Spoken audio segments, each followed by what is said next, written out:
Transformation experiment दिया था, माइस के ऊपर उन्होंने एक्सपेरिमेंट किया था। उन्होंने बोला था कि कुछ ना कुछ मटेरियल था जो हीट किल्ड से आर स्ट्रेन के अंदर ट्रांसफर हुआ था। फिर उसको बायोकेमिकल एनालिसिस किसने किया था? हमारे 3 साइंटिस्ट, मकार्डी और मकार्डी और मैकलर। एग्जैक्टली हमारे ये साइंटिस्ट थे। ठीक है, फिर उसके बाद इस चीज से हम लोगों को प्रॉपर प्रूफ नहीं मिल पाया था कि डीएनए ही जेनेटिक मटेरियल है, तो उसके बाद हमारे पास हार्शी एंड चेस साइंटिस्ट आए थे जिन्होंने बैक्टीरियोफेज के ऊपर फिर से एक्सपेरिमेंट कंडक्ट कराया था, रेडियो लेबल्ड बना दिया था फास्फोरस को और सल्फर को। ठीक है, तो हमारा जो नए सेल्स बने थे उसके अंदर जो रेडियो लेबल्ड पाया गया था वो हमारा फोस्फेट पाया गया था, ना कि सल्फर, क्योंकि फोस्फेट डीएनए के अंदर प्रेजेंट होता है। यहाँ से हम लोगों को पता चल गया था डीएनए ही हमारा जेनेटिक है। ये सब पढ़ने के बाद फिर हम लोगों ने स्टार्ट किया था अपने डीएनए के बारे में पढ़ना। डीएनए 3 चीजों से मिलकर बना होता है। डीऑक्सी राइबोस शुगर होती है उसके अंदर, नाइट्रोजनस बेस होते हैं, nitrogenous purine and pyrimidine. Purine मतलब ग्वानिन एडेनिन, और पिरिमिडीन पाइकट CUT साइटोसिन यूरासिल थाइमिन। फिर उसके अंदर एक फोस्फेट ग्रुप होता है जो हमारे डीएनए को एसिडिक नेचर प्रोवाइड कराता है और उसके ऊपर नेगेटिव चार्ज अटेन करके हमको देता है, जिसकी वजह से DNA acidic in nature plus negatively charge हो जाता है। न्यूक्लियोसाइड क्या होता है? न्यूक्लियोसाइड का मतलब होता है nitrogenous base plus sugar is equals to nucleoside. उसके अंदर फोस्फेट भी ऐड कर देंगे, वो न्यूक्लियोटाइड बन जाएगा। शुगर प्लस फोस्फेट ग्रुप मिलके डीएनए का बैकबोन बनाता है। डीएनए के अंदर हमारी बॉडी के अंदर डीएनए पाया जाता है जिसके अंदर टोटल 10 हेलिक्स पाए जाते हैं। एक हेलिक्स का लेंथ कितना होता है? 3.4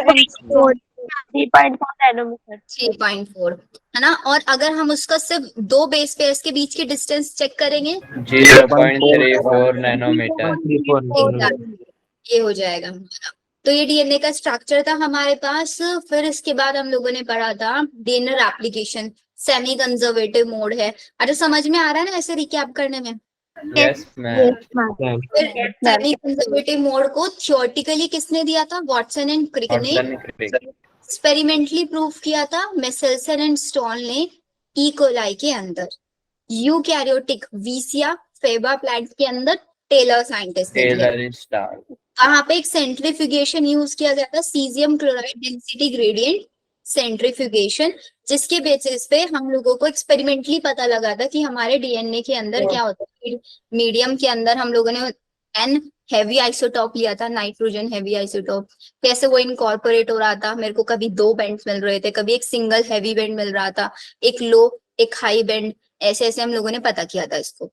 फिर जब डीएनए रेप्लिकेशन का प्रोसेस हम लोगों ने समझा, हमने देखा डीएनए रेप्लिकेशन कराना है, एंजाइम यूज करेंगे डीएनए डिपेंडेंट, क्योंकि डीएनए के ऊपर वर्क करना है और नया बनवाना है डीएनए ही।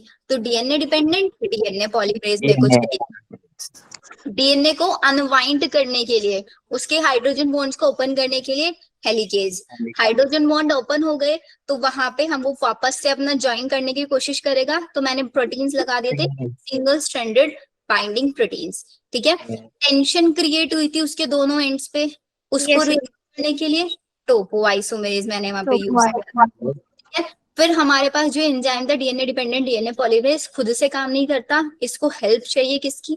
प्राइमेज की। प्राइमेज छोटे छोटे प्राइमर्स ऐड करेगा और डायरेक्शन क्या रहेगी? 5 से 3 वाला नया स्ट्रैंड बनाएगा। तो कौन से स्ट्रैंड पे वर्क करेगा? जिसपे 3 से 5 वाली पोलैरिटी होगी। ठीक है, एक स्ट्रैंड पे कॉन्टिन्यूअस डीएनए रेप्लिकेशन होगा जिसको बोलेंगे लीडिंग स्ट्रैंड।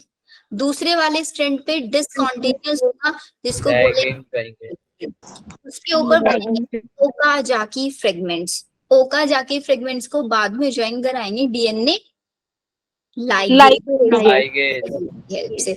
ऐसे मेरा डीएनए रेप्लिकेशन हुआ। कौन सा डीएनए पॉलीमरेज यूज किया था? DNA polymerase 3rd। ठीक है, 200 बेस पेयर पर सेकंड ऐड कराता है। डीएनए पॉलीमरेज 1st और 2nd प्रूफ रीडिंग का काम करते हैं दोनों के दोनों। ठीक है, फिर डीएनए रेप्लिकेशन हो गया, डीएनए से डीएनए बन गया, प्रोसेस न्यूक्लियस के अंदर चल रहा है। फिर डीएनए से मेरे को एमआरएनए बनवाना है। डीएनए से आरएनए बनवाने के लिए दो डीएनए डबल स्ट्रैंडेड होता है, दोनों में से सिर्फ एक स्ट्रैंड यूज करेंगे। जिस स्ट्रैंड से मैं एमआरएनए बनवाऊंगी उस स्ट्रैंड को मैं बोलूंगी टेम्पलेट स्ट्रैंड। दूसरी वाली स्ट्रैंड होगी उसको बोलूंगी कोडिंग स्ट्रैंड।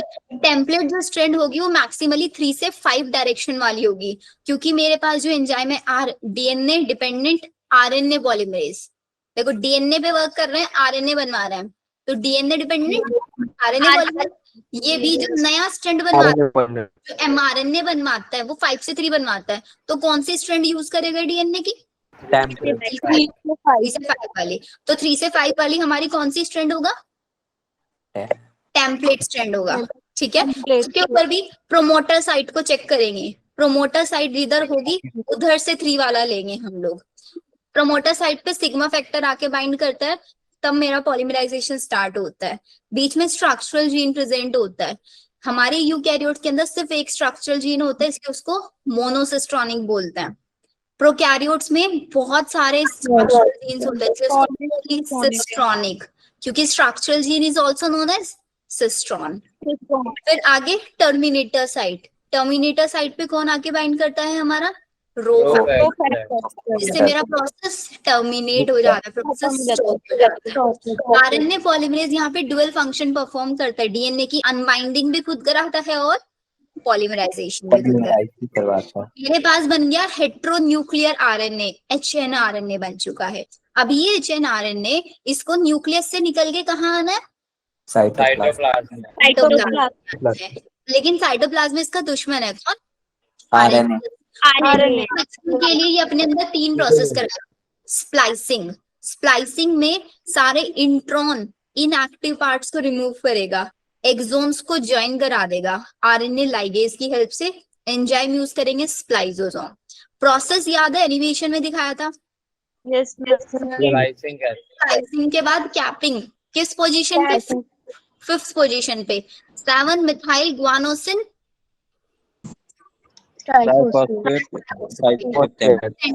ऐड करा दिया मैंने। 3rd एंड पे एडिनाइलेशन करा दिया, 200 से 300 एडेनिन ऐड करा दिया हमने वहां पे। फिर वो हमारा एमआरएनए न्यूक्लियस से निकल के साइटोप्लाज्म, साइटोप्लाज्म में भी वो कहाँ पे आता है, ये भी ध्यान से समझना।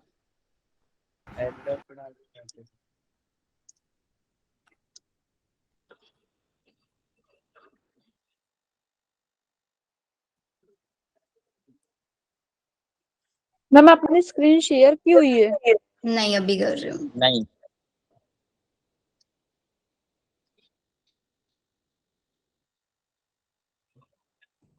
देखो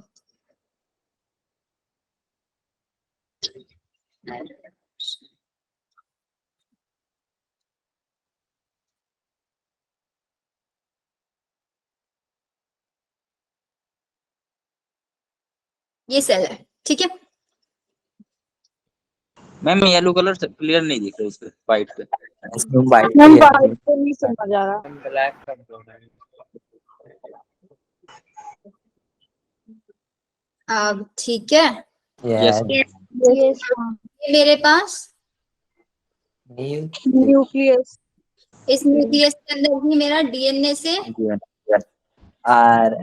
डीएनए, डीएनए से एमआरएनए, एमआरएनए हमारे न्यूक्लियस के अंदर प्रेजेंट होते हैं। न्यूक्लियर पोर्स होता है, नहीं होता है?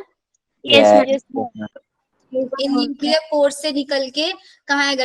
हमारे न्यूक्लियस की जो आउटर मेम्ब्रेन होती है, न्यूक्लियर एनवेलप, वो क्या बना के रखती है? Endoplasmic reticulum. Cytoplasm reticulum. Endoplasmic reticulum, reticulum भी 2 टाइप से होता है, रफ और एचटीआर और आरईआर।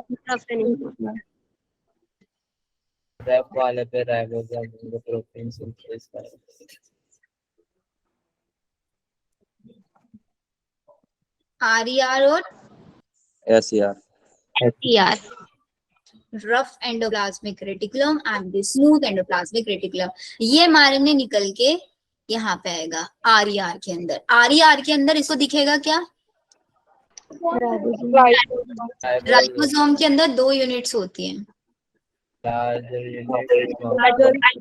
लार्ज और स्मॉल। तो ये लार्ज यूनिट और स्मॉल यूनिट दोनों की दोनों यूनिट स्कैटर्ड रहती है, मतलब ज्वाइंट नहीं रहती। इन दोनों को ज्वाइन कराने के लिए यूज किया जाता है मैग्नीशियम आयन। और हमेशा याद रखना राइबोसोम लार्ज और स्मॉल यूनिट दोनों की दोनों कंबाइन होती है सिर्फ और सिर्फ at the time of translation, नहीं तो ये स्कैटर्ड फॉर्म में रहता है। बट अगर मैं बात करूं हमारे प्रोकैरियोट्स की बच्चों, तो प्रोकैरियोट्स के अंदर हमेशा राइबोसोम पॉलीसोम की फॉर्म में रहता है, ऐसे ऊपर लार्ज यूनिट नीचे small unit. Yes, ma'am. This is known as polysome. Difference पढ़ा होगा आप लोगों ने 11th क्लास में ये। Yes, ma'am. Yes, Group of ma'am. ribosomes. Eukaryotes के अंदर स्कैटर्ड फॉर्म में, जैसे ही एमआरएनए मेरा आया यहाँ पे, ये एमआरएनए आ गया 5 प्राइम से 3 प्राइम, सबसे पहले लार्ज यूनिट आके बाइंड करेगी, फिर नीचे स्मॉल यूनिट आके बाइंड कर जाती है। पूरा ट्रांसलेशन प्रोसेस यहाँ पे चलता रहता है, ठीक है। अब इसके पीछे की थोड़ी सी स्टोरी समझो, होता क्या।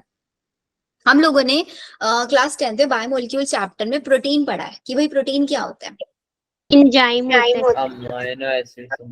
अमाइनो एसिड अमाइनो एसिड्स की चेन होती है। Amino acids, 2 amino acids join up होते हैं with the help of which bond, peptide bond, Peptide bond. है पेप्टाइड ना। CONH बॉन्ड के थ्रू हमारे पास ये ज्वाइन अप रहते हैं। एंड इंपॉर्टेंट चीज, अमाइनो एसिड हमारी बॉडी के अंदर आते कहाँ से है? मैम दो, एक तो हमारे बॉडी के अंदर ही बनते हैं और हम कुछ बाहर से लेते हैं। आप मैम लोग कुछ तो जो एसेंशियल होते हैं वो बॉडी एसेंशियल के एंड नॉन एसेंशियल होते नॉन हैं, दो type एसेंशियल के। होते हैं। कुछ होते हैं एसेंशियल, कुछ होते हैं non essential. Essential amino acids वो अमाइनो एसिड्स होते हैं जो आपको बाहर से लेने पड़ते हैं। नॉन एसेंशियल वो अमाइनो एसिड्स होते हैं जो आपकी बॉडी खुद से सिंथेसाइज करती है, वो नॉन एसेंशियल है। एसेंशियल जिसकी जरूरत आपको बाहर से लेने की पड़ रही है, वो नॉन एसेंशियल। आप लोगों ने कोई भी प्रोटीन का फूड वगैरह खाया, कुछ भी खाया, उसके अंदर प्रोटीन था, तो आपका डाइजेस्टिव सिस्टम क्या करता है? प्रोटीन को किस में ब्रेक करा देता है? अमाइनो एसिड्स, पेप्टाइड्स में ब्रेक होता है। पेप्सिन एंजाइम होता है जो उसको प्रोटियोज में कन्वर्ट करेगा और फिर आपका फाइनली लास्ट में जाके वो अमाइनो एसिड बन जाता है। तो देखो एक ऐसा प्रोसेस चल रहा है जो बिल्कुल वेस्टफुल हमें लगता है। यहाँ पे हमने प्रोटीन खाया, उसको अमाइनो एसिड में ब्रेक कर दिया, वो अमाइनो एसिड हमारे सेल के पास गए, सेल ने उन अमाइनो एसिड्स को ज्वाइन करके फिर से प्रोटीन बना दिया। ठीक है, यही प्रोसेस होता है ना कि यहाँ पे जो ये आपका प्रोटीन बन रहा है, ये अमाइनो एसिड वही है जो हम खा रहे हैं या जो हमारी बॉडी खुद से सिंथेसाइज कर रही है। क्योंकि एब्जॉर्प्शन प्रोसेस होता है, एब्जॉर्प्शन में हमारा सेल से तो एब्जॉर्ब करती है, तो सेल से लेती है, तो अमाइनो एसिड जाके हमारा ये बनाता है। अब जरा एक एनिमेटेड वीडियो हम लोग देखते हैं, उससे हमें पूरा ट्रांसलेशन समझ में आ जाएगा। एक मिनट रुकना बस। मैम ये लार्ज और स्मॉल mg प्लस को ये दोबारा बता दो। हमारे पास जो राइबोसोम होता है ना, मतलब यूकैरियोट्स की बॉडी में वो राइबोसोम, राइबोसोम के अंदर 2 यूनिट्स होती है, स्मॉल और लार्ज यूनिट। और हमारे यूकैरियोट्स की बॉडी में वो दोनों की दोनों यूनिट्स कंबाइन नहीं होती, अलग अलग रहती हैं, एक साथ नहीं प्रेजेंट होती। और ये ज्वाइन होती हैं सिर्फ और सिर्फ कब? At the time of translation. जब ट्रांसलेशन प्रोसेस चल रहा होता है सिर्फ तब ये ज्वाइन होती है।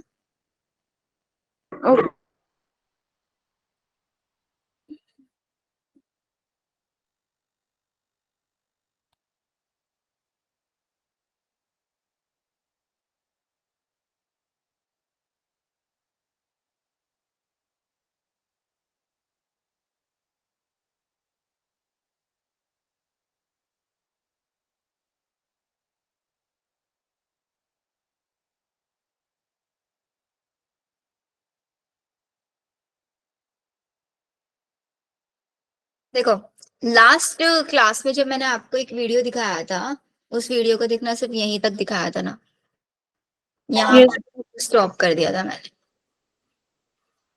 थोड़ा सा पीछे से देखते हैं, अब देखना।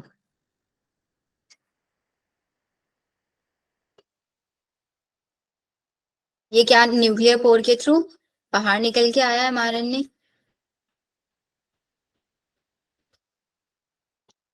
अब हमारा ट्रांसलेशन स्टार्ट होगा। ये मेरे पास mRNA की साइट है। अब इस mRNA के अंदर क्या होता है? एक सीक्वेंस होती है जिसको हम बोलते हैं इनिशिएशन साइट, मतलब जहां से ट्रांसलेशन होना स्टार्ट होगा। जैसे ट्रांसक्रिप्शन के अंदर था, एक प्रोमोटर साइट थी जहां से ट्रांसक्रिप्शन स्टार्ट होगा, एक टर्मिनेटर साइट थी जहां पे ट्रांसक्रिप्शन रुकेगा। ऐसे ही यहाँ पे हमारे एमआरएनए के पास सीक्वेंस होती है जिसको हम बोलते हैं स्टार्ट कोडोन। स्टार्ट जहां पे भी एमआरएनए की कहीं पे भी आपको स्टार्ट कोडोन दिख जाएगा ना, वहां से ट्रांसलेशन होना स्टार्ट हो जाएगा। तो अपने नोट्स में लिख लो स्टार्ट कोडोन के सीक्वेंस क्या होते हैं। स्टार्ट कोडोन की सीक्वेंस होती है AUG। AUG और AUG कौन सा अमाइनो एसिड कोड करता है? ये आपका कोड करता है मेथियोनिन। देखो स्टार्ट कोडोन, इनिशिएशन कोडोन भी हम इसको बोलते हैं। इसका कॉम्प्लीमेंट्री कोडोन मेरे को लुबना बताएंगे। लुबना, इसका कॉम्प्लीमेंट्री क्या होगा? ट्राई करो बेटा AUG का अपोजिट बताना। मैम दोबारा बोलो। इसका कॉम्प्लीमेंट्री बताना है। ए का अपोजिट टी होता है, टी, लेकिन यहाँ पे इसका कॉम्प्लीमेंट्री mRNA होता है, तो टी की जगह यू। वेरी गुड दीपक। और यू के अपोजिट ए, जी के अपोजिट सी, तो इसका कॉम्प्लीमेंट्री हो गया UAC।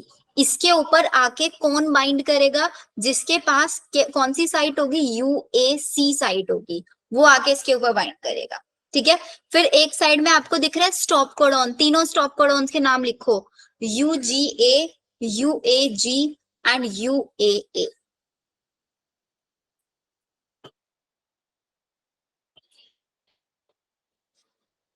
संदोष लिख रहे हो? मैम इनके कॉम्प्लीमेंट्री भी लिख दें?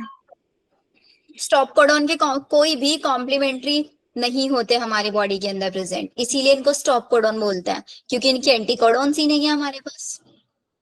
सिर्फ स्टार्ट कोडॉन का कॉम्प्लीमेंट्री लिखना, स्टॉप कोडॉन के मैम हमारे जो आपने AUG बताया था, ये कौन सा अमाइनो एसिड बनाता है? ये मेथियोनिन बनाता है, मेथियोनिन। तो AUG के डुअल फंक्शन हो गया या नहीं हो गया? एक तो इनिशिएशन कोडॉन की तरह वर्क कर रहा है और एक मेथियोनिन को कोड कर रहा है। दो फंक्शन हो गए। जैसे हमारे RNA पॉलीमरेज के दो फंक्शन थे, खुद DNA को अनवाइंडिंग करा रहा था और खुद ही पॉलीमराइजेशन भी करा रहा था। Bifunctional. एग्जैक्टली।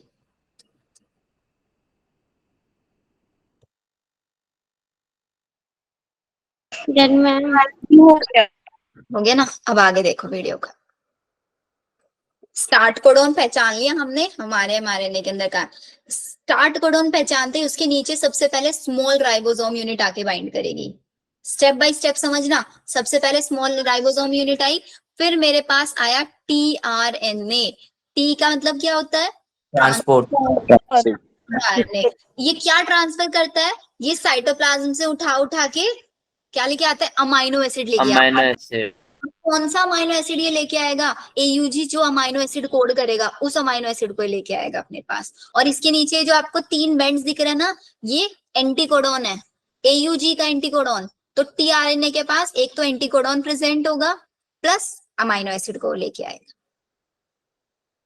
देखो अब मैम ये भी लिखवाओगे आप? ये, हाँ अभी लिख लेंगे हम लोग। वैसे जनरली इसको लिखने का कुछ होता नहीं है इतना ज्यादा, क्योंकि सारा इमेजिनरी है। ये बन गया ना AUG का UAC। इनिशिएटर tRNA हम इसको बोलेंगे। फिर उसके बाद मेरे पास लार्ज यूनिट आके बाइंड कर जाती है यहाँ पे। ये मेरा ट्रांसलेशन का पूरा कॉम्प्लेक्स बनके तैयार हो गया। इसके अंदर आपको 3 चैम्बर्स दिख रहे हैं। Yes ma'am. अब इन 3 चैम्बर्स के नाम बताएंगे। EPA। E का मतलब होता है एग्जिट, E का मतलब exit, P promoter, A adapter. अब इससे आगे का प्रोसेस बहुत ध्यान से समझना क्या हो रहा है यहाँ पे। एक और tRNA आया। कौन सा tRNA आएगा? आगे जो 3 सीक्वेंस होंगी उसी के अपोजिट वाला। अगर नीचे UAA होगा उसके अपोजिट वाला एंटीकोडॉन आएगा, वही अमाइनो एसिड वो लेके आएगा। नया tRNA हमेशा कौन सी साइट पे आएगा? A साइट पे आएगा। ए साइड। नई को अडेप्ट करेगा। और जिसके पास mRNA होता है ना, टीआरएनए के बाद उसको हम बोलते हैं चार्ज टीआरएनए। अब देखो 2 टीआरएनए, अब क्या हुआ यहाँ पे प्रोसेस, ध्यान से देखा आप लोगों ने, पी का अमाइनो एसिड ए पे चलेगा, अमाइनो एसिड का शिफ्टिंग हुआ, पी से अमाइनो एसिड शिफ्ट होके उस पे चला गया। अब ये कॉम्प्लेक्स एक स्टेप आगे शिफ्ट होगा, देखो कॉम्प्लेक्स शिफ्ट हुआ तो मेरे पास जो अनचार्ज टीआरएनए है, मतलब ऐसा टीआरएनए जिसके पास अमाइनो एसिड नहीं रहा, वो ई साइट पे आ गया, मतलब वो एग्जिट कर जाएगा। ये देखो अब ये रिलीज हो जाएगा यहाँ से, ई पे डाइपेप्टाइड बन गया, फिर एक नया टीआरएनए आया, फिर शिफ्टिंग, फिर एग्जिट, ऐसे करके पूरी चेन बन जाती है प्रोटीन की। फिर देखो यहाँ पे देखना, स्टॉप कोडॉन आते ही, स्टॉप कोडॉन पे आके हमारा ट्रांसलेशन क्यों रुक जाता है, क्योंकि भाई जो स्टॉप कोडॉन की सीक्वेंस है ना, उसके अपोजिट हमारे पास ऐसा कोई टीआरएनए नहीं है जो उसके एंटी कोडॉन रखता हो। रिलीज फैक्टर आएगा, सबको रिलीज करा देगा।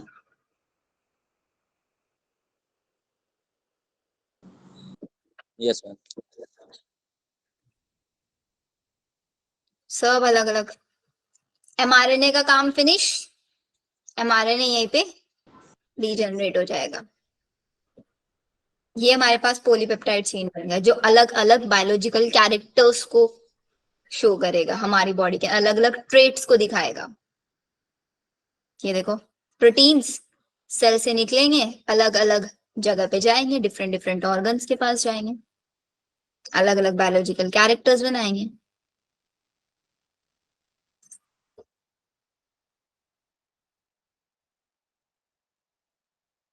अच्छा ये वाला प्रोसेस देखो, ये वाला प्रोसेस जो चल रहा है ना, ये आप लोगों ने पढ़ा है, कहाँ पे पढ़ा है वो आप लोगों को एक बार याद दिलाती हूँ। सेल वाले चैप्टर में पढ़ा है। एंडोमेम्ब्रेन सिस्टम, एंडोमेम्ब्रेन सिस्टम उस सिस्टम को बोलते थे ना जिसमें बहुत सारे ऑर्गेनेलीज के फंक्शन कोऑर्डिनेटेड होते हैं। Yes ma'am. तो हमारा प्लाज्मिक रेटिकुलम, एंडोप्लाज्मिक रेटिकुलम में आर का काम होता है प्रोटीन बनाना। उसने प्रोटीन बनाया, प्रोटीन को किसको ट्रांसफर कर देता था, गोल्जी apparatus। गोल्जी apparatus उसको पैकेजिंग का काम करता था। एक फॉर्मिंग फेज होता था, एक मैच्योरिंग फेज होता था, cis phase and trans phase. Trans phase. Golgi apparatus ने पैकेजिंग किया, फिर उसके बाद किसके पास जाता था, लाइसोसोम, साइटोप्लाज्म। ये सब एंडोमेम्ब्रेन सिस्टम तो वही प्रोसेस दिखा रहे हैं ये, कि गोल्जी apparatus के पास गया, उसने पैकेजिंग किया, उससे निकल रहा है बाहर, फिर सेल प्लाज्मा मेम्ब्रेन से निकल के बाहर आ गया।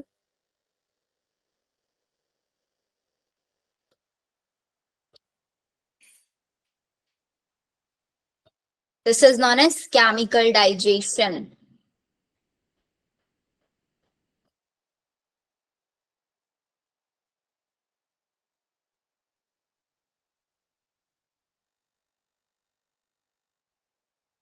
हो गया आज प्रोसेस।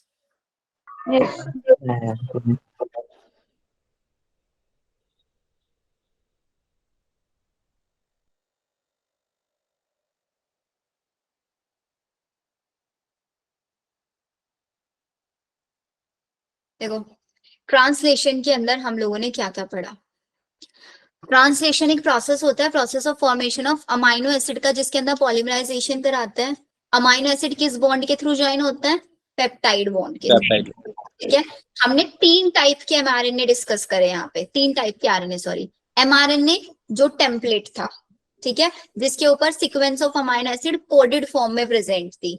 फिर टीआरएनए जो एक एडेप्टर मॉलिक्यूल की तरह वर्क कर रहा है। क्यों एडेप्टर की तरह वर्क कर रहा है, क्योंकि अमाइनो एसिड को लेके आ रहा है और जेनेटिक कोड को रीड कर रहा है।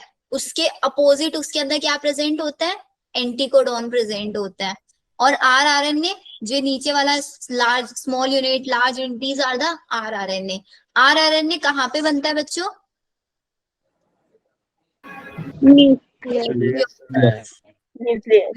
This is the factory of rRNA.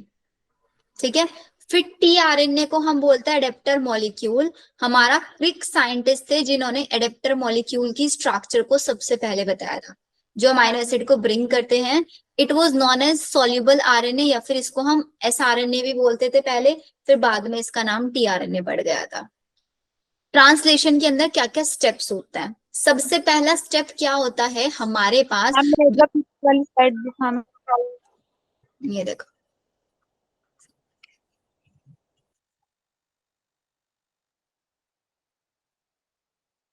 Ma'am ये पीडीएफ आप सेंड करोगे ना? हाँ जी, पीडीएफ शेयर कर दूंगी। मैम हो गया ना? Yes. फिर क्या हुआ? सबसे पहले हमारे साइटोप्लाज्म में जो टीआरएनए प्रेजेंट है ना, वो टीआरएनए ये नहीं कि वो हमेशा अपने अमाइनो एसिड को लेके तैयार बैठा रहता है, वो हमेशा उसको लेके तैयार नहीं बैठा रहता। सबसे पहला प्रोसेस जो होता है वो हमारा होता है कि टीआरएनए को हमें रेडी करना है, टीआरएनए का अमाइनो एसाइलेशन कराना है। This is known as charging of tRNA. पहला स्टेप क्या होगा हमेशा? अमाइनो। क्वेश्चन आता है what is the first step of translation? Translation पहला स्टेप है टीआरएनए को रेडी करना ट्रांसलेशन प्रोसेस के लिए, ठीक है। And ribosomes are the protein manufacturing factories.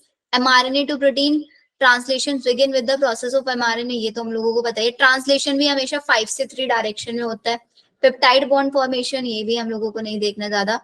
Ribosome जो होता है वो हमारे पास यहाँ पे कैटलिस्ट की तरह भी वर्क करता है, क्योंकि ये पेप्टाइड बॉन्ड फॉर्मेशन में हेल्प करता है। फर्स्ट स्टेप सिर्फ ये लिखना, फालतू की चीजें मत लिखना यहाँ से। ये लिखना, first step of the translation is amino acylation of tRNA. फिर आता है हमारे पास राइबोसोम। राइबोसोम्स में ये लिख लो थोड़ा।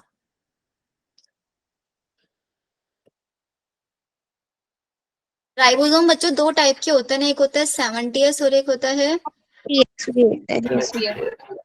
70S। आपकी 2 सब यूनिट से मिलके बना होता है 50S और 30 है। 30 है। 60 और 40। 60S और 40S, इनसे हमारा ये राइबोसोम मिलके बना होता है। और राइबोसोम को ज्वाइन कराते हैं इनकी दोनों यूनिट्स को किससे? Mg2+। आयन से हम इसको ज्वाइन कराते हैं, ठीक है। 1 सेकेंड होल्ड करना बच्चों, जस्ट 1 मिनट ओनली।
तो राइबोसोम हमारे पास 70S और 80S के टाइप के होते हैं। 70S किसके अंदर होता है? बैक्टीरिया में। बैक्टीरिया। और 80S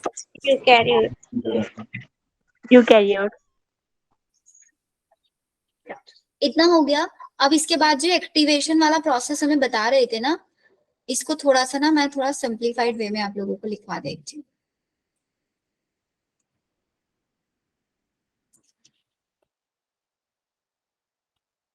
प्रोसेस ऑफ ट्रांसलेशन।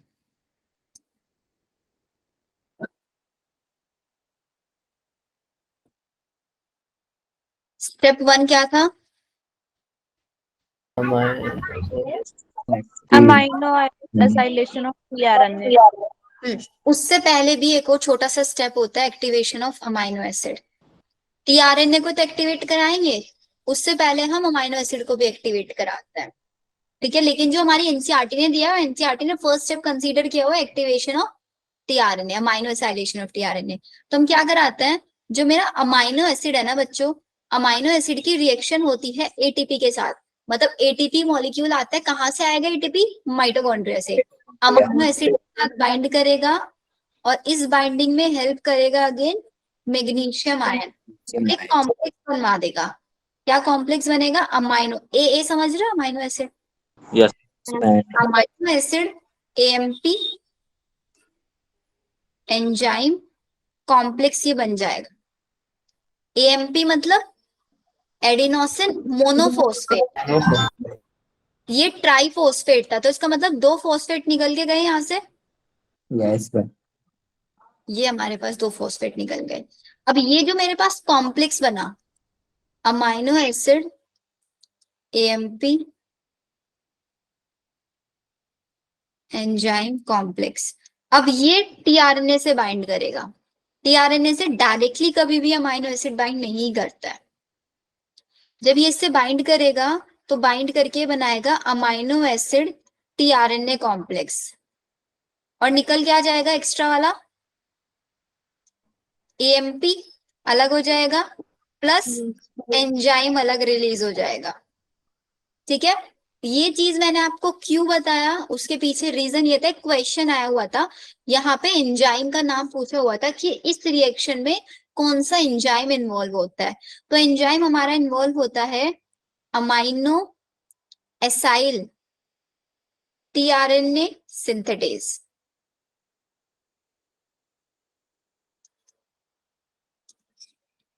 लिखो इसको, this is known as charging of tRNA.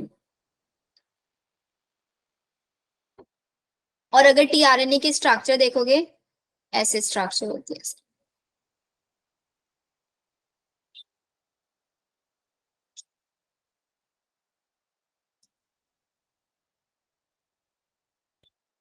RNA ही है ये जिसने अपने आप को डिफरेंट शेप में बनाया हुआ है।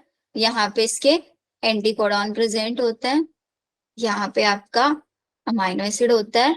इसकी अगर मैं बात करूंगी, आप इसको 2D में देखेंगे ना टीआरएनए को, तो 2D में आपको देखने के लिए मिलेगा क्लोवर लीफ शेप या क्लोवर लीफ स्ट्रक्चर इसकी देखने के लिए मिलेगी। इसके ऊपर भी क्वेश्चन आता है।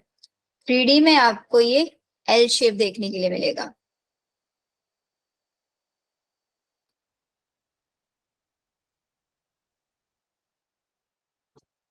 लिख लो जल्दी जल्दी।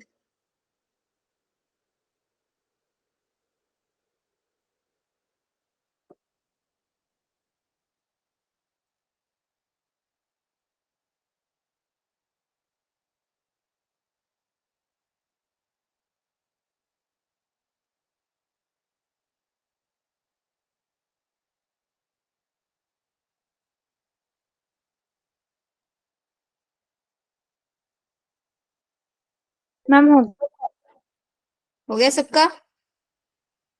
Yes, ma'am. कर लो जल्दी से।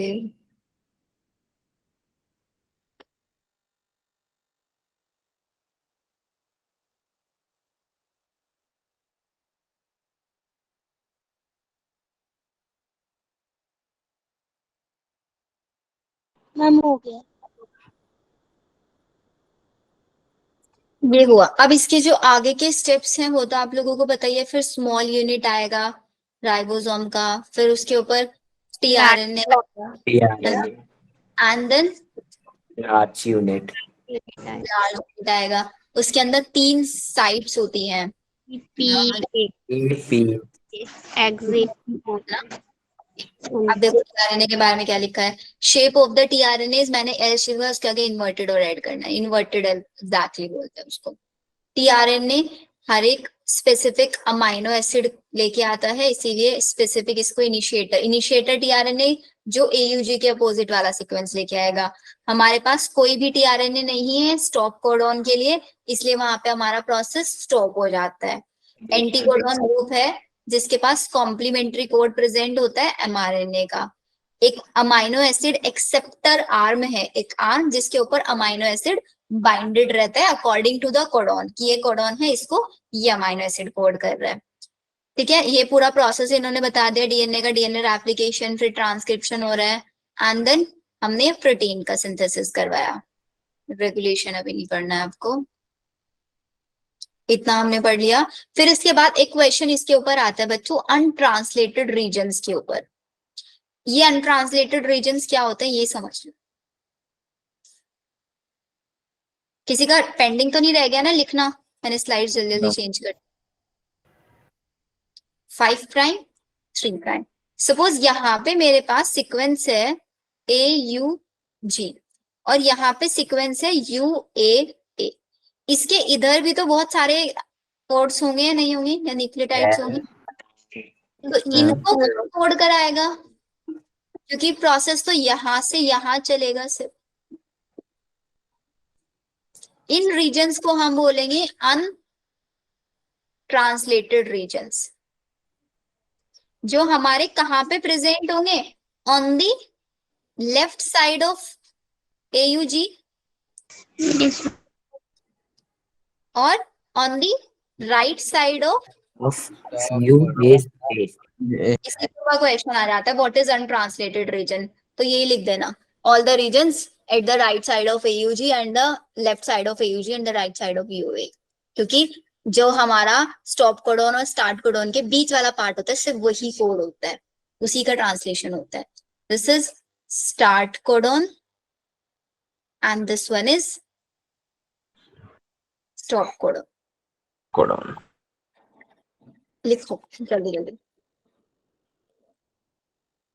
फिर इसके बाद वो 3 सीक्वेंस EPA, जिसने नहीं लिखा वो लिख लो। E का मतलब होता है Exit. Exit. P Promote. Motor.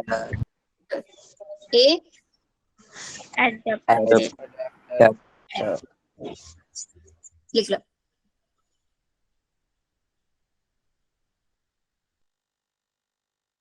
और AUG किसको कोड करता है? Methyl Eoin acid. Methyl. मेथनिन। Methionine.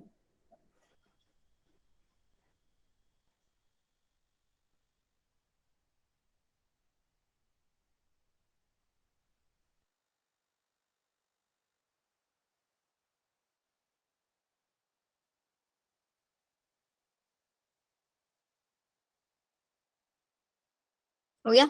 Ma'am ये सी क्या बनाया आपने? ये इधर ये सी नहीं है, ये सी नहीं है, सर्कल रीजन बता रही थी।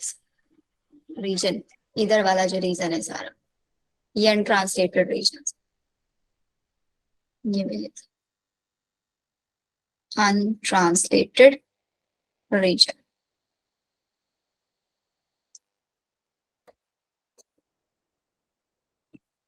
हो गया मैम। सबका हो गया? Yes ma'am. अब आ जाओगे, अब समझ आएगा सब। रेगुलेशन ऑफ जीन एक्सप्रेशन, कुछ फोटोज आए देखो। रेगुलेशन, रेगुलेशन का मतलब होता है रेगुलेट करना, जीन को एक्सप्रेस होना। अब सपोज करता है इसको ऐसे समझो, जैसे हमारे पास एग्जाम्पल है मनीषा। मनीषा की मम्मी की आईज है ब्लू आईज, ठीक है। हम ये चाहते हैं कि मनीषा की ब्लू आईज ना आए, उसकी ब्लैक आईज आए। तो मनीषा की मम्मी की बॉडी के अंदर जो जीन प्रेजेंट है ब्लू आई का, मैं ये चाहती हूँ कि उस जीन को एक्सप्रेस होने से मैं रोकूं, मतलब उस जीन के एक्सप्रेशन को मैं रेगुलेट करूं। मैं चाहती हूँ वो शो हो तो शो हो, मैं चाहती हूँ कि भाई वो शो ना हो तो शो ना हो। ये इसका मतलब होता है रेगुलेट करना, कि जीन अपने आप को एक्सप्रेस करेगा या नहीं करेगा। टॉपिक समझ में आया? Yes ma'am. अब आप खुद बताओ कि भाई अगर मेरे को जीन को एक्सप्रेस होने से रोकना है तो मतलब मेरे को ये जो सेंट्रल डॉगमा चल रहा है इसको रोकना पड़ेगा। तो मेरे पास कौन स्टेप है जहां पे मैं एक्सप्रेशन को रोक सकती हूँ? पहले प्रोकैरियोट की बात करते हैं। प्रोकैरियोट के अंदर कोई न्यूक्लियस नहीं होता, सारा का सारा प्रोसेस साइटोप्लाज्म के अंदर ही चल रहा होता है। डीएनए से रेप्लिकेशन भी, ट्रांसक्रिप्शन भी एंड ट्रांसलेशन भी, सब वही पे।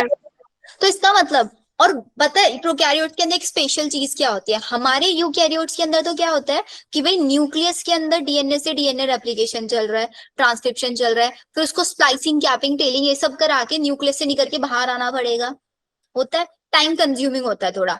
बट प्रोकैरियोट के अंदर तो क्या होता है ना कि एक सीक्वेंस है, रेप्लिकेशन हुआ, फटाफट से ट्रांसक्रिप्शन हो गया, एकदम से ट्रांसलेशन के अंदर वो चला गया, कुछ स्प्लाइसिंग, कैपिंग, टेलिंग नहीं होता, न्यूक्लियस से कहीं निकल के कुछ नहीं आना पड़ता। तो अगर मैं चाहती हूँ कि प्रोकैरियोट के अंदर कोई जीन अपने आप को रेगुलेट करने से रोके, तो मुझे उसके अंदर कौन सा स्टेप को स्टॉप करना पड़ेगा? ट्रांसक्रिप्शन। ट्रांसलेशन को इसलिए नहीं रोक सकते क्योंकि जैसे ट्रांसक्रिप्शन होगा फटाफट से ट्रांसलेशन होना स्टार्ट हो जाएगा, तो मैं ट्रांसक्रिप्शन होने से रोकूंगी, ठीक है, in the case of prokaryote. तो प्रोकैरियोट में एक ही स्टेप है ट्रांसक्रिप्शन को रोकना, तो यूकैरियोट में बहुत सारे स्टेप है। मैं ट्रांसक्रिप्शन को रोक सकती हूँ, मैं उसका स्प्लाइसिंग रोक दूं, कैपिंग रोक दूं, टेलिंग रोक दूं।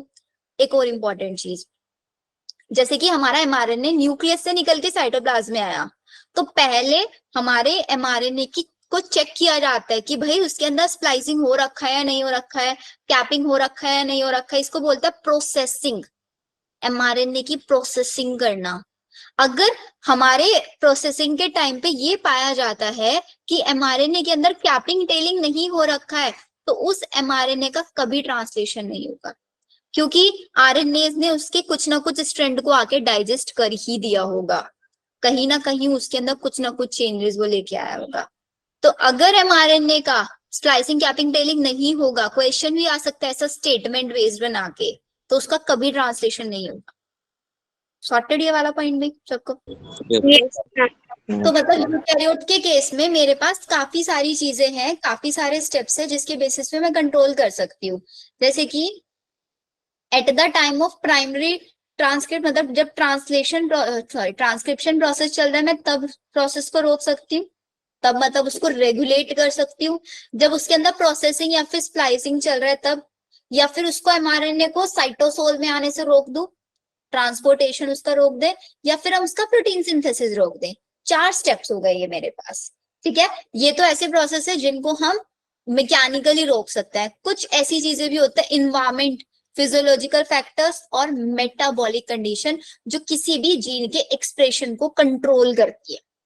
ये हमारी इन्वायरमेंटल कंडीशंस, इन्वायरमेंटल, फिजियोलॉजिकल और मेटाबॉलिकल कंडीशन जो जीन के एक्सप्रेशन को रेगुलेट करेंगे। अगर डायरेक्ट क्वेश्चन आएगा तो ये 4 स्टेप लिख देना, और अगर एक्स्ट्रा पूछेंगे तो इन्वायरमेंटल, फिजियोलॉजिकल और मेटाबॉलिकल ये लिख देना।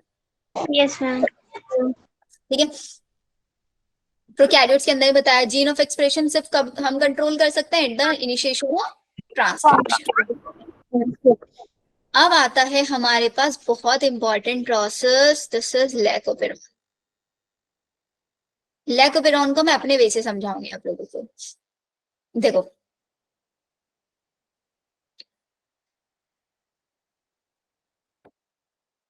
लैकोपेरॉन प्रोसेस में सबसे पहले आप लोगों को अच्छा हम फास्ट तो नहीं जा रहे ना, किसी को ऐसे तो नहीं लग रहा ना बहुत फास्ट चल रहा है? होगा तो बच्चों प्लीज बता देना।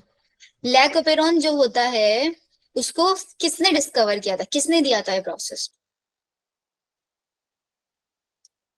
फ्रांसिस जैकोब एंड जैक्यू मोनाथ, इन्होंने ये प्रोसेस दिया था, और ये प्रोसेस हमारा प्रोकैरियोट्स के अंदर देखा गया था।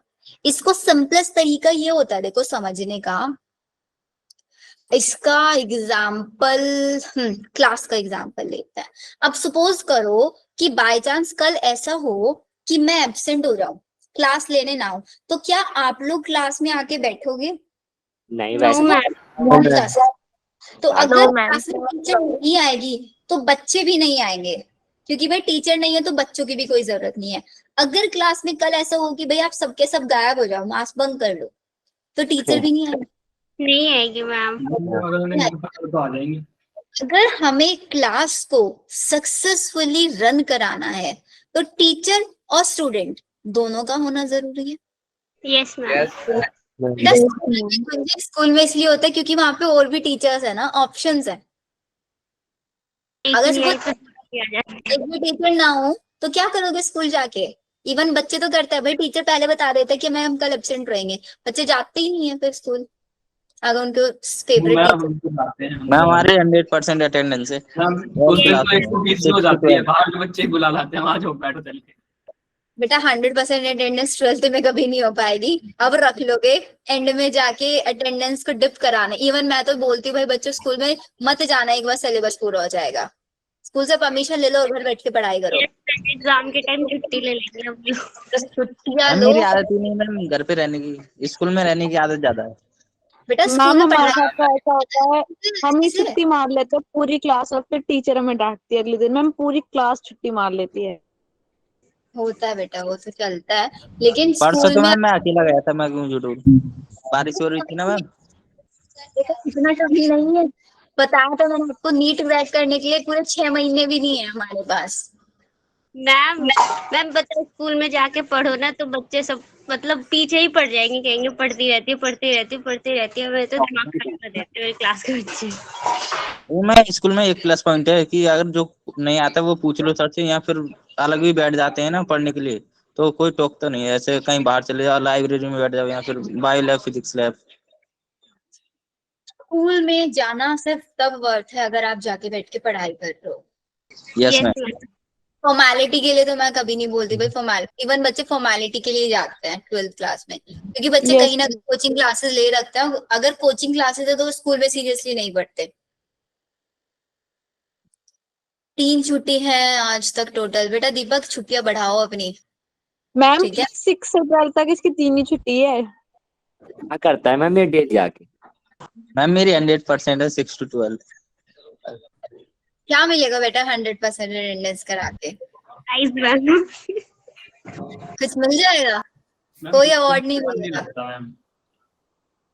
मन, बेटा मन लगाना नहीं होता बेटा, घर पे बैठ के पढ़ाई करो, पढ़ाई करोगे खुद मन मैम घर पे लगेगा। रहने पे मैम नींद आ जाती है ना मुझे। चलो छोड़ो। हाँ तो ये चीज था, स्कूल और स्टूडेंट दोनों ने, मतलब टीचर और स्टूडेंट दोनों ने चाहिए, ठीक है? ऐसे ही हमारे प्रोकैरियोट्स के अंदर है। कोई भी सपोज एग्जांपल ले लो, मेरे पास एक बैक्टीरिया है, बैक्टीरिया क्या करता है,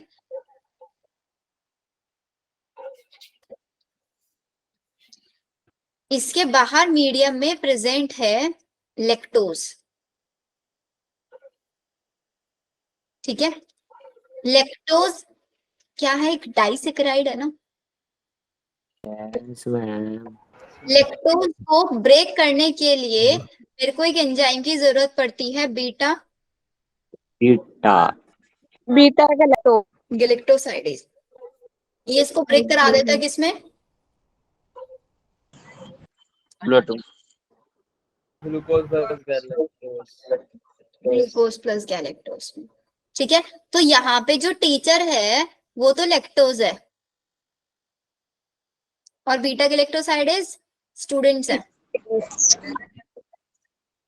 अब सपोज करते हैं कि भाई मेरा जो बैक्टीरिया है वो एक ऐसे मीडियम में है जहां पे लेक्टोज प्रेजेंट है, तो इसका मतलब हमारे बैक्टीरिया को अपनी बॉडी के अंदर बीटा गैलेक्टोसाइडेज एंजाइम है, enzymes are protein, protein. Protein पड़ेगा एक उसको। तो अगर बाहर के मीडियम में लेक्टोज है तभी मेरा बैक्टीरिया अपने अंदर ट्रांसक्रिप्शन कराएगा और बीटा गैलेक्टोसाइडेज एंजाइम को कोड करेगा, अगर लेक्टोज है तो। लेकिन लेकिन अगर लेक्टोज नहीं है बाहर के मीडियम में तो भाई क्या जरूरत है उसको बीटा गैलेक्टोसाइडेज को लेके आने की? Yes ma'am ma'am. नहीं तो टीचर नहीं है तो बच्चे क्यों गैलेक्टोसाइडेज आएंगे? को कोड करने की, तो बीटा गैलेक्टोसाइडेज को कोड नहीं करेगा फिर। यस मैम अभी मैंने आप लोगों को रेगुलेशन ऑफ जीन एक्सप्रेशन में 3 पॉइंट लिखाए थे, इन्वायरमेंटल फैक्टर, फिजियोलॉजिकल, एक और कौन सा था? Metabolic. Metabolic. Metabolic. Metabolic ma'am. समझ आ रहा है कैसे इन्वायरमेंट, कैसे फिजियोलॉजिकल एक्टिविटीज अफेक्ट कर रही हैं जीन के एक्सप्रेशन को, कंट्रोल कर रही है ना? तो ये यस। चीज हमारे पास। अब हमारे लेक्टोज मतलब बैक्टीरिया के अंदर एक साइट होती है टीपोजया, टीपो जया।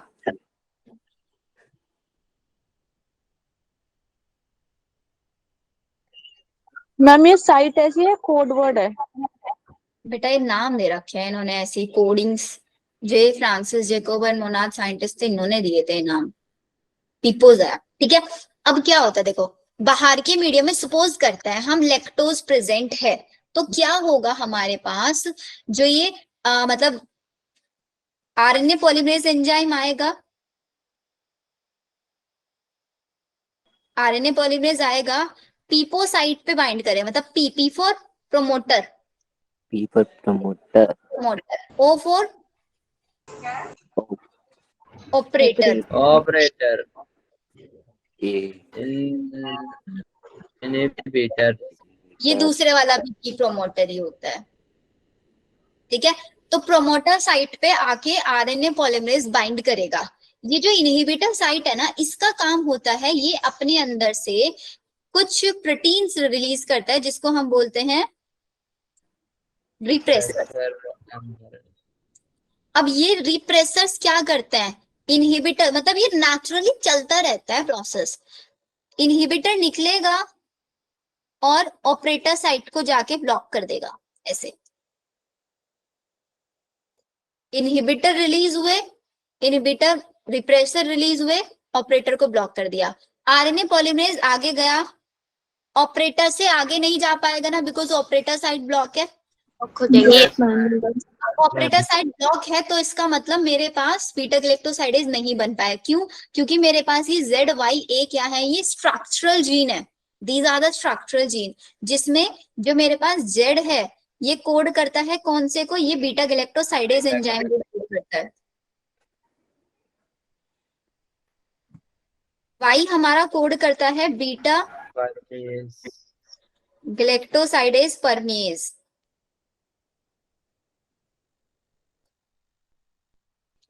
ए हमारा ट्रांस एसिटाइलेज। मैम परमीज क्या फंक्शन करता है मैम?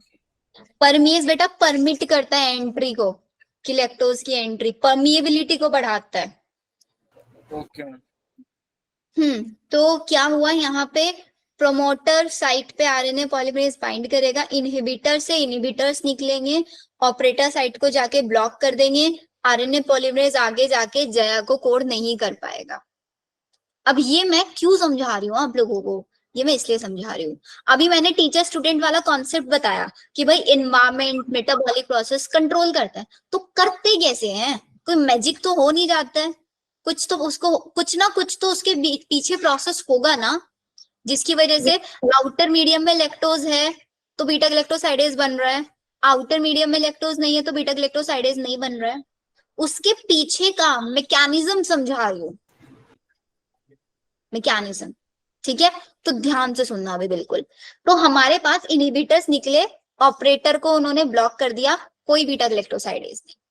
ये कब होगा, जब हमारे आउटर मीडियम में लैक्टोज नहीं होगा, लैक्टोज नहीं है कोई बीटा गैलेक्टोसाइडेज नहीं।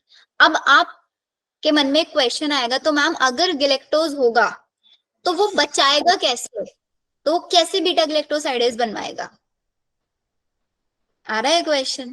क्योंकि निकलेगा, इनहिबिटर निकलेगा, फिर वो जाके ऑपरेटर को भी ब्लॉक करेगा, तो कैसे बीटा गैलेक्टोसाइडेज बन पाएगा फिर, क्योंकि इनहिबिटर आई साइट, इनहिबिटर साइट का तो काम ही है रिप्रेसर्स को रिलीज कराना, वो रिप्रेसर्स को रिलीज कराना बंद तो नहीं कर देने वाला है ना। क्या होता है, आउटर मीडियम में लैक्टोज है, लैक्टोज बॉडी के अंदर आता है, बैक्टीरिया की बॉडी के अंदर आता है नेचुरली, जैसे इनहिबिटर्स रिलीज होता है, इनहिबिटर्स रिलीज होंगे, उन इनहिबिटर के साथ लैक्टोज बाइंड कर जाता है, लैक्टोज इनहिबिटर्स को इनएक्टिवेट कर देता है, लैक्टोज इनहिबिटर्स को इनएक्टिवेट कर देता है या फिर ब्लॉक कर देता है। हमारे इनहिबिटर्स ब्लॉक हो गए क्योंकि वो लैक्टोज से बाइंड कर गए, हुए ना।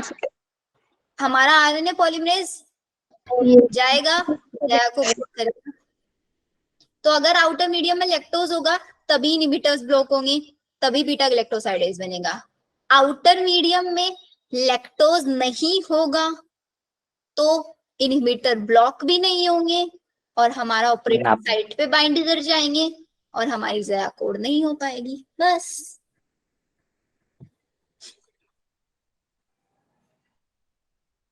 समझ में थोड़ा सा कॉम्प्लिकेटेड लग रहा है।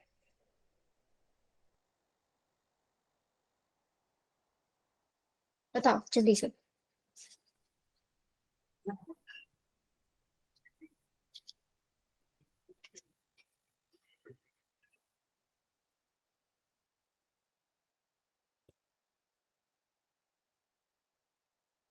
तो मैंने आपको बताया लैकोपेरॉन किसने दिया, जैकोब एंड मोनार्ड ने।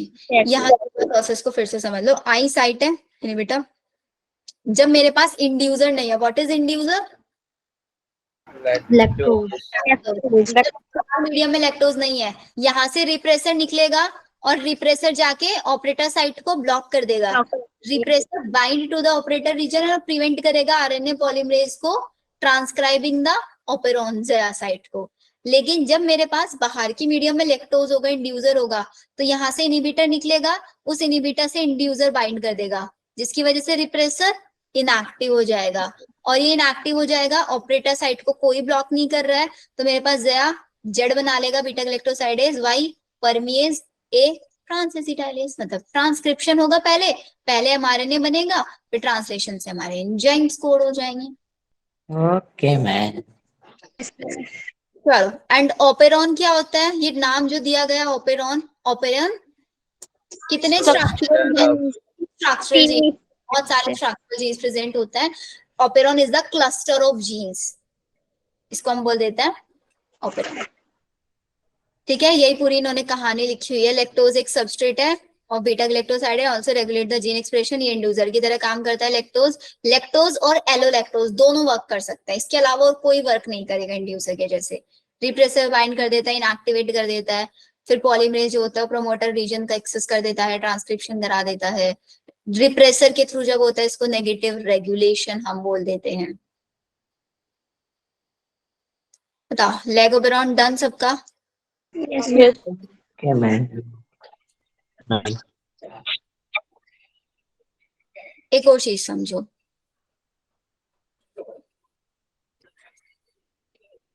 एक कॉन्सेप्ट होता है यहाँ पे छोटा सा, स्विच ऑन और ऑफ का। लैक ऑपेरॉन, ये क्वेश्चन ऐसे पूछता है कि लैक ऑपेरॉन स्विच ऑन कब होगा? लैक ऑपेरॉन स्विच ऑन का मतलब है कि बीटा गैलेक्टोसाइडेज का बनना यस रोज प्रेजेंट होगा और वो किससे बाइंड करेगा? रिप्रेसर से बाइंड करेगा। मतलब लैक्टोज इंड्यूसर मेरे पास प्रेजेंट होगा, तब मेरे पास लैक ऑपेरॉन ऑन रहेगा।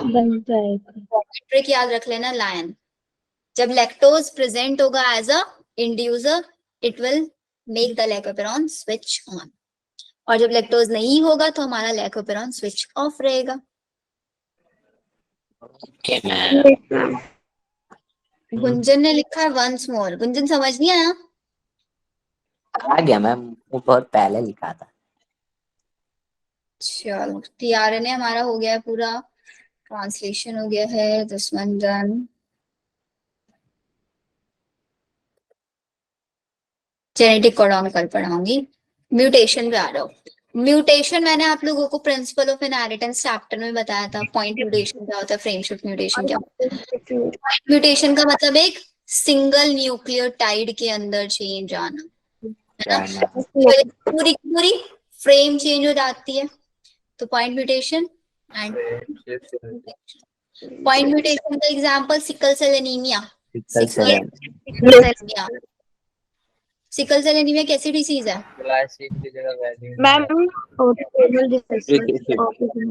ऑटोसोमल डिसीज है मैम। डोमिनेंट या रिसेसिव?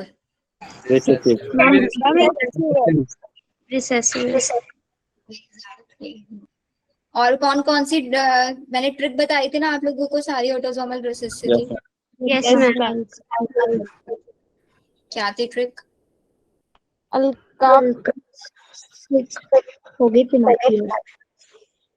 अल्का से सिक था फिनाइल पीने से। Yes ma'am. Ma'am haemophilia colour blind को छोड़ के बाकी या ब्लाइंड आइज। याद है फिर सबको? चलो फिर आज का इतना ही रखते हैं। कल हम लोग पढ़ेंगे, 2 लेक्चर्स और लगेंगे इसके अंदर, 2 लेक्चर में चैप्टर फिनिश हो जाएगा। बट ट्रांसलेशन तक मैंने पढ़ा दिया है बच्चों, यहाँ तक के प्लीज PYQ साथ साथ करते रहना। और PYQ से भी सबसे ज्यादा इम्पोर्टेंट है NCERT। NCERT मैंने शॉर्ट में पढ़ाई हुई है यूट्यूब पे, वहां से देख लेना, एक चीज एक्सप्लेन की हुई है वहां पे भी, क्योंकि आप वीडियो की मतलब लिंक भेज देना।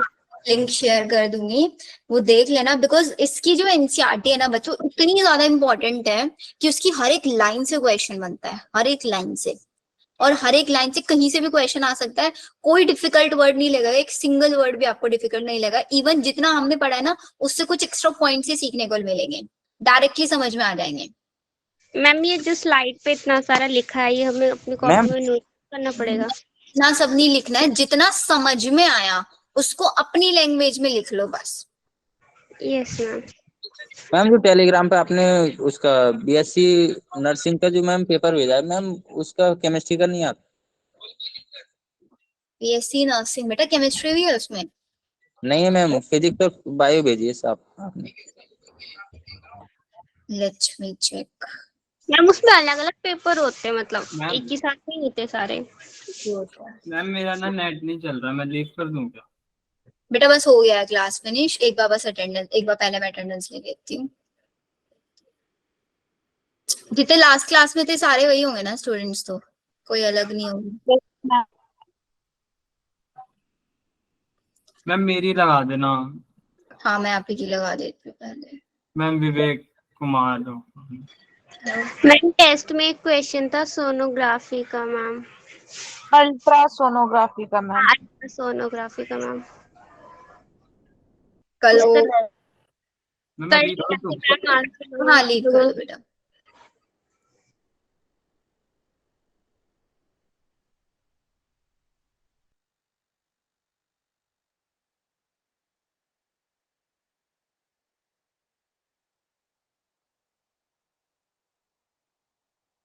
छाया आई है क्लास में? यस छाया, मैम। अंशिका, तस्लीम, निगम, वंदना, लुबना, संदोष, आयुष, गायत्री, ऑलमोस्ट सभी आए हैं। Yes ma'am. प्रजबोध आई है? प्रजबोध, एब्सेंट है मैम। प्रजबोध एब्सेंट है ना? ठीक आई है मैम, आई है। आई है। रखी है। जागृति कश्यप, जागृति, मैम मेरी लगा दी आपने? हाँ ऑलमोस्ट सभी की लगा दिया, बस 1-2 का नाम चेक कर रही हूँ। वैसे तो मैं आप लोगों के नाम देखती रहती हूँ क्लास के बीच में। जागृति नहीं है ना? No ma'am. चलो बाकी तो सबका लग गया अटेंडेंस। अब एक और चीज बच्चों, मैंने आप लोगों के ग्रुप में जो एक गूगल फॉर्म शेयर किया था ना नए रजिस्ट्रेशंस के लिए, आप लोगों को भी वो फॉर्म फिल करना है। किसको करना है? नाम अपना लिख लो। आयुष बंसल को करना है, सुंदुस, लुबना, वंदना, निगम, तस्लीम, अंशिका, विवेक, छाया। टीचर का नाम क्या लिखना है? टीचर का नाम मेरा लिख देना। मैम। क्या मैम? टीचर का नाम इन्हीं मेरा बच्चों को लिख देना, फॉर्म मेरा फिल नाम तो करना बताओ। दोबारा। हाँ क्योंकि इनका मेरे पास ना डिटेल्स नहीं है, तो मे बी ये रजिस्टर्ड स्टूडेंट्स नहीं है। और जैसे कि आपने बताया ना, वो लास्ट सना को आपने बताया था, सना मैम को, कि आप किस फ्रेंड वगैरह ज्वाइन करना चाहते हैं, उनको ही आप लिंक शेयर कर देना। मैम सना मैम का कॉल आया था कल मेरे पास। क्या बोला? मैम वो मैंने कॉल लगाया तो मैंने पूछा आप मनीषा को फिर स्टूडेंट आई